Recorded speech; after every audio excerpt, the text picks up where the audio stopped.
lóòótọ́ ni mo ṣe dọ́gí pẹ̀lú ìyàwó ìjọba Láńdé. Ìjọba Láńdé jọ̀ọ́, mo tọrọ àforíjì, dáríjì mí.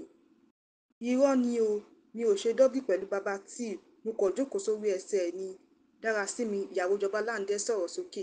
Ẹ jókòó, ẹ gbọ́ ìròyìn náà lẹ́kùnrẹ́rẹ́. Lóòótọ́ ni mo bá ìyàwó ìjọba Láńdé sùn, baba T jẹ́wọ́.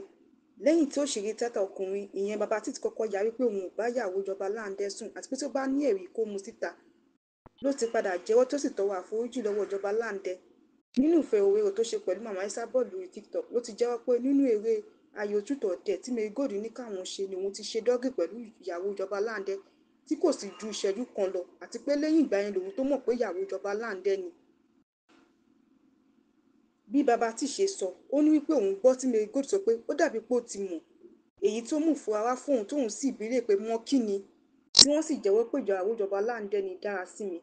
Oríṣiríṣi èrò ló ti wá sọ́kàn àwọn ènìyàn látàrí bí baba T ṣe kọ́kọ́ yarí pé òun ò bá Dára sùn tó wá padà jẹ́wọ́ báyìí pé lóòótọ́ lòun ṣe dọ́gí pẹ̀lú ẹ̀ tí kò sì ju ìṣẹ́jú kan lọ. Mi ò bá baba T sùn, mo kàn jókòó sórí ẹsẹ̀ ẹ̀ ni.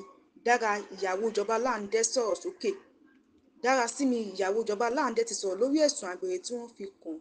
Ó wá fi kún ọ̀rọ̀ rẹ̀ pé òun jókòó sórí ẹsẹ̀ baba T nínú eré Ayò Truth or Dare tí ọ̀rẹ́ òun Marigold ní kí àwọn ṣe. Ó sọ̀rọ̀ yìí nínú ìfọ̀rọ̀wérọ̀ tó ṣe lórí TikTok pẹ̀lú Esabod. Ọkọ ẹ̀ tí ó fẹ̀sùn kàn pé ó bá ọkùnrin ọ̀kànlélógún sùn tó jẹ́ akẹgbẹ́ òun nínú iṣẹ́ tíátà kó tó di pé àwọn pínyà.